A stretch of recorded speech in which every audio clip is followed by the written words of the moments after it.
Assalamualaikum Pak Syamsul. Waalaikumsalam. Gimana kabarnya Pak? Sehat, alhamdulillah. Alhamdulillah. Terima kasih ya Pak ya sudah meluangkan waktunya. Saya mohon maaf sudah sedikit mengganggu berkaitan dengan tugas saya sebagai calon guru penggerak. Saya mohon Bapak bisa berbagi pengalaman Bapak sebagai kepala sekolah terkait bagaimana selama ini Bapak mengambil keputusan ya. Gitu ya Pak ya. Nanti kami mohon arahannya. Ada beberapa pertanyaan yang nanti akan saya ajukan. Baik. Mungkin untuk yang pertama, sudah berapa tahun Bapak menjabat sebagai kepala sekolah di MTS Algebra Pak? Ini tahun ke-13.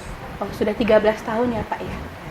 Berarti sudah cukup lama ya Pak ya Bapak menjabat sebagai pimpinan di sekolah ini ya. Selama 13 tahun kepemimpinan, apakah pernah terjadi permasalahan di sekolah begitu Pak, yang melibatkan konflik mungkin entah antara siswa ataupun antara siswa dengan guru ataupun dengan pihak-pihak sekolah lainnya? Ya pasti ada ya, pasti ada konflik-konflik yang yang seperti itu ya, antara siswa dengan siswa, siswa dengan guru, ataupun guru dengan guru. Nah. Gitu ya. Baik. Mohon izin sedikit menyampaikan. Jadi dalam pembelajaran kami, sekarang kan kami sedang membahas terkait bagaimana cara pengambilan keputusan yang dikaitkan dengan dilema etika dan bujukan moral, begitu. Kalau dari hal definisi, dilema etika itu ketika kita dihadapkan kepada kedua persoalan yang keduanya mengandung nilai kebenaran. Sedangkan dalam hal bujukan moral, kita dihadapkan kepada dua persoalan yang kita sendiri paham bahwa persoalan itu adalah hal yang baik dan hal yang buruk. Nah, mungkin pada kesempatan kali ini kita akan lebih berfokus pada bagaimana cara pandang Bapak dalam mengambil keputusan terkait dilema etika, gitu ya Pak. Apakah ada pengalaman Pak terkait mungkin permasalahan yang menyangkut dengan dilema etika selama ini Pak? Yang terbaru ya, yang terbaru ini ada sebuah kejadian ya, Jadi dalam rangka mau melaksanakan ANBK, jadi ada fasilitas laptop yang kami sediakan di madrasah, tapi ternyata laptop ini ada beberapa yang dipinjam oleh guru, sehingga untuk melaksanakan ANBK kami butuh laptop ini kembali, sedangkan Bapak Ibu guru juga butuh laptop ini untuk melakukan tugas-tugas guru ya, sebagai pengajar, baik tugas untuk mengajar maupun tugas untuk administrasi. Nah, di sana ada dilema yang terjadi ya. Apakah kami harus mengambil untuk pelaksanaan BK atau kami biarkan guru-guru memakai laptop ini? Ya kurang lebih begitu ya. Cerita terbarunya. Kalau saya boleh melihat, berarti di sini sepertinya Bapak sedang mengalami dilema terkait bagaimana mengambil kebijakan yang efektif begitu ya Pak ya. Apakah memilih memprioritaskan kebutuhan murid dalam hal penyediaan prasarana untuk ANBK ataupun memfasilitasi Bapak Ibu guru untuk mempermudah administrasi pembelajaran gitu ya. Kemudian kalau boleh tahu keputusan yang Bapak ambil seperti apa? Karena memang tujuan awal pengadaan sarana komputer itu kan untuk kebutuhan anak-anak, sehingga keputusan yang saya ambil adalah mengembalikan pada tujuan awal. Jadi mengambil kembali fasilitas yang saya berikan kepada guru, saya berikan izin untuk memakai itu, untuk dikembalikan sehingga bisa dipergunakan oleh anak-anak. Kalau boleh tahu, bagaimana Bapak mengkomunikasikan hal ini dalam hal keputusan Bapak terkait mengambil kembali laptopnya, bagaimana cara Bapak mengkomunikasikan hal ini kepada Bapak Ibu guru yang bersangkutan?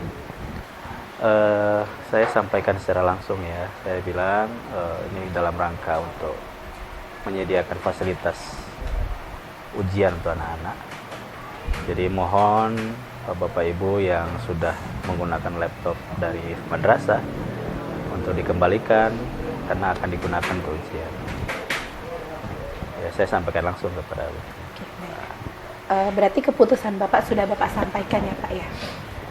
Apakah ada pertentangan terkait keputusan yang Bapak sampaikan tersebut? Misalkan ada mungkin Bapak Ibu guru yang menolak atau tidak menerima dengan hasil keputusan itu? Tidak ada sih, semuanya menerima karena mereka paham betul situasi laptop yang saya berikan itu kan sebatas peminjaman, sehingga suatu saat dibutuhkan memang harus dikembalikan.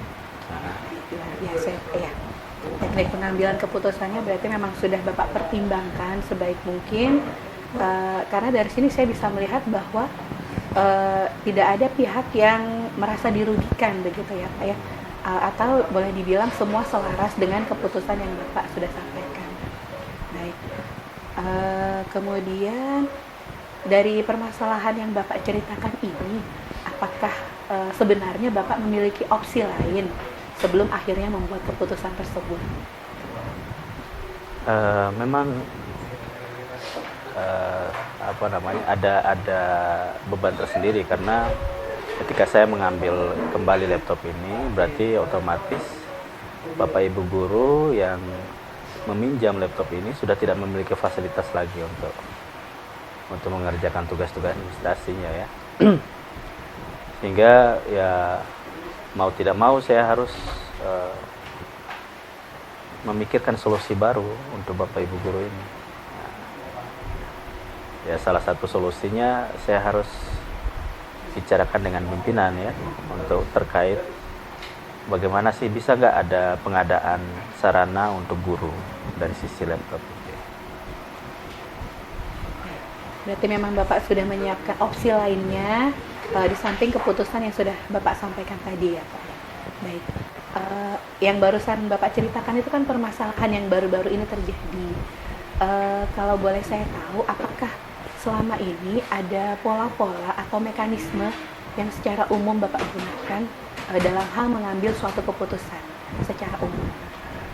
Secara umum ya, biasanya saya yang pertama berdiskusi pastinya dengan pimpinan, nah, dalam hal ini yayasan ya, nah, untuk hal-hal yang sifatnya sangat penting. Yang kedua pasti saya juga diskusi dengan rekan-rekan di madrasah, terutama wakil-wakil kepala madrasah ya, dari bidang kesiswaan atau bidang kurikulum. Nah, seperti itu. Kalau dalam hal tokoh panutan, kira-kira ada tidak Bapak seorang tokoh begitu yang Bapak jadikan standar contoh perilaku untuk mengambil keputusan? Kalau panutan kami di sini ya almarhum ya, almarhum. Ya memang beliau memang salah satu yang menjadi teladan bagi kami dalam hal kepemimpinan. Nah, sehingga apapun yang saya lakukan saya pasti memikirkan gitu, apakah beliau ketika menghadapi masalah seperti ini, apakah beliau keputusan yang beliau ambil harus seperti apa.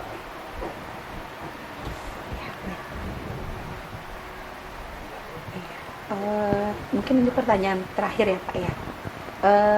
Dari semua Bapak sampaikan gitu ya, mungkin bisa Bapak sampaikan kepada saya gitu terkait pesan moralnya Pak, terkait peran Bapak sebagai pemimpin, bagaimana idealnya seorang pemimpin itu mengambil keputusan gitu. Iya, memang jadi pemimpin itu terutama kepala sekolah ya, karena kita berhubungan dengan manusia, jadi memang tidak bisa kita terlalu menggunakan sistem otoriter ya. Kita harus perbanyak dialog dengan bawahan-bawahan kita ini. Sehingga keputusan yang kita buat bisa diterima oleh semua. Biasa sekali Pak.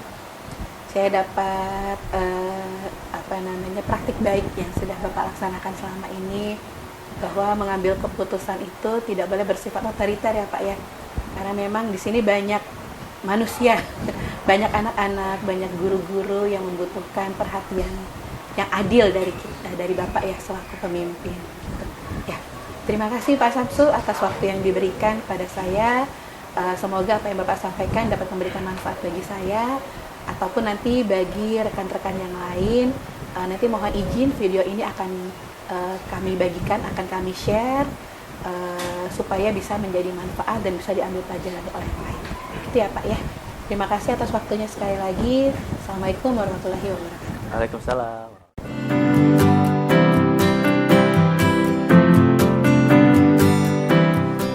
Assalamualaikum Ibu Susi. Waalaikumsalam warahmatullahi wabarakatuh, Ibu Guru Fitra. Gimana kabarnya Bu? Alhamdulillah sehat. Ibu Iya. Guru sehat? Alhamdulillah sehat ya Bu ya. Alhamdulillah. Ini anak-anak barusan selesai mid semester ya Bu ya. Ya, alhamdulillah hari ketiga sudah melaksanakan iya. mid semester. Ya mohon maaf saya mengganggu waktunya ya Bu Tidak ya. apa-apa, ya. Jadi pada kesempatan ini saya ingin mengajak Ibu sedikit berdiskusi. Saya butuh Ibu membagikan pengalaman Ibu sebagai kepala sekolah di MI Sains Al Hidayah ya Bu ya. Ya, insya Allah. Terima kasih Ibu. Yang pertama boleh tahu ya Bu ya, sudah berapa lama Ibu menjabat sebagai kepala MI Sains Al Hidayah Bu? Alhamdulillah dikasih kepercayaan dari 2008 sampai sekarang masih jadi kepala sekolah, jadi sudah mungkin sekitar 15 tahun. Luar biasa Bu, sudah cukup lama ya Bu ya. Malang melintang di dunia Masih sekolah. belajar juga terus Bu Guru. Iya, baik Ibu. Sudah cukup lama Ibu menjabat sebagai kepala sekolah. Apakah selama menduduki jabatan ini ada tidak ya Bu ya konflik yang terjadi di sekolah seperti itu yang melibatkan warga sekolah, misalkan antara murid atau dengan guru seperti itu Ibu? Kalau dilihat dari pertama sampai sekarang, kalau konflik pasti ada, tapi konfliknya di SD, di MI ini konfliknya tidak besar, mungkin hanya antar siswa saja. Selama ini antar guru alhamdulillah tidak ada. Aman ya Bu ya. Aman. Iya. Hanya antar anak-anak saja. Kalau boleh tahu permasalahan yang sering ada itu tentang apa ya Bu ya? Ya. Mungkin permasalahannya itu mengenai pembayaran SPP. Jadi ada beberapa siswa yang mungkin belum mampu membayar SPP. Nah, karena belum bisa membayar SPP, kami meminta wali kelas untuk meminta orang tua tersebut untuk datang ke sekolah. Bisa menghadap ke wali kelas. Kalau seandainya wali kelas bisa langsung menanyakan kendala-kendalanya apa gitu toh. Kalau seandainya kendalanya misalkan memang kekurangan mampu, kita kalau tidak bisa sama sekali ya tidak bisa membayar, ya orang tua dikasih keringanan dari sekolah atau dikasih jangka waktu. Tapi kalau dikasih jangka waktu pun tidak mampu membayar, mungkin kami dikasih keringanan dari sekolah dengan memberikan potongan untuk bayar SPP atau mampunya berapa untuk membayar gitu. Luar biasa sekali ya Bu. Berarti apakah semua siswa yang terlambat membayar SPP diperlakukan sama atau ada tindakan penyelidikan lebih dulu sebelumnya Bu? Ya tindakan penyelidikan dulu. Jadi mungkin ada orang tua yang lupa. Jadi begitu, peran ya, wali iya. kelas ini sangat penting juga untuk menanyakan kendala-kendala kenapa belum bayar SPP gitu. Jadi memang ada kendala karena lupa gitu seperti itu. Jadi tidak semua orang tua kurang mampu juga, cuma hanya beberapa saja. Baik, luar biasa sekali ya Bu ya prosesnya. Baik, kalau boleh tahu, ada tidak orang tua yang misalkan merasa cemburu begitu? Kok ini dapat potongan, kok saya tidak, seperti itu? Alhamdulillah tidak ada selama ini, karena mungkin orang tua juga menyadari menyekolahkan anak juga ya. Kalau beliau mampu ya kenapa tidak mengeluarkan. Jadi memang ada istilahnya seperti subsidi silang di sini ya SPP. Ada orang tua yang mampu memang lebih memberikan SPP-nya yang besar, ya alhamdulillah kita terima. Tapi kalau memang ada orang tua yang mampunya berapa SPP-nya, ya kita juga lihat kemampuan orang tua. Jadi diringankan. Jadi alhamdulillah selama ini tidak ada. Baik. Berarti kalau saya menyoroti di sini, komunikasi yang dilakukan itu sebenarnya sudah cukup baik dalam hal memberikan keputusan keringanan SPP. Makanya tidak ada yang merasa cemburu gitu ya, Bu ya. Alhamdulillah. Ya, alhamdulillah luar biasa ya, Bu ya. Baik. Itu kan masalah antara siswa dengan sekolah ya. Kalau dalam rangka peran Ibu sebagai kepala sekolah, ketika menyikapi permasalahan secara umum, ada tidak tahapan yang Ibu lakukan begitu sebelum akhirnya mengambil keputusan atau tindakan? Ya mungkin kami di sini sebelum mengambil keputusan itu kami diskusi dengan teman-teman Dewan Guru untuk mencari pertama ada permasalahan, cari solusi-solusi yang terbaik alternatif. Setelah itu kalau sudah ada solusi kita pertimbangkan, kalau sudah ada pertimbangan yang matang baru kita melakukan tindakan seperti itu. Berarti Ibu musyawarah, iya luar biasa. Ibu mendengarkan masukan dari Bapak Ibu guru ya. Harus Ibu guru karena tidak bisa berpikir sendiri. Iya betul Ibu. Harus. Karena kan sekolah kan dibangun kebersamaan, dengan kebersamaan. Tidak bisa sendiri-sendiri ya Bu. Ya baik. Dalam hal pengambilan keputusan, apakah Ibu maksudnya menggunakan standar tertentu atau misalkan punya panutan tersendiri dalam hal mengambil keputusan gitu ya? Kalau panutan pasti ada. Dari awal saya dipercaya menjadi kepala sekolah di sini, saya memang berpanutan sama beliau, almarhum Bapak Imam Wahyudi. Dan beliau dari dulu. Iya baik Ibu. Ya terima kasih. Kalau dalam hal pengambilan keputusan, masalah ini sudah mengambil keputusan, apakah pernah menemui tantangan? Misalkan ada Bapak Ibu guru yang tidak terima atau memberikan pendapat yang lain seperti itu? Kalau setelah pengambilan keputusan alhamdulillah tidak ada, tapi memang di awal-awal sebelum mengambil keputusan pasti tentunya ada beberapa guru yang kurang setuju dengan dengan solusi-solusi ini gitu. Tetapi setelah kita terus memberikan arahan-arahan atau pendekatan-pendekatan, ya alhamdulillah keputusan itu bisa diterima dengan lapang dada gitu mufakat ya Bu ya, mufakat. Supaya semua bisa menerima keputusan itu dengan lapang dada. Baik. Ibu terima kasih sekali. Mungkin terakhir ya Ibu ya, saya butuh sedikit nasihat dari Ibu, butuh pesan moral selama ini Ibu sebagai kepala sekolah dalam hal mengambil keputusan itu sebaiknya seperti apa begitu? Mohon maaf ya sebelumnya, bukan menggurui, cuma yang ini mungkin sedikit aja dari saya untuk pribadi saya sendiri ya. Sebelum mengambil keputusan itu harus bijak, sebijak-bijaknya, harus dilihat dari beberapa segi. Seperti itu aja. Iya, terima kasih banyak Ibu Susi. Benar-benar masuk ke dalam sini nasihat dari Ibu Susi ya.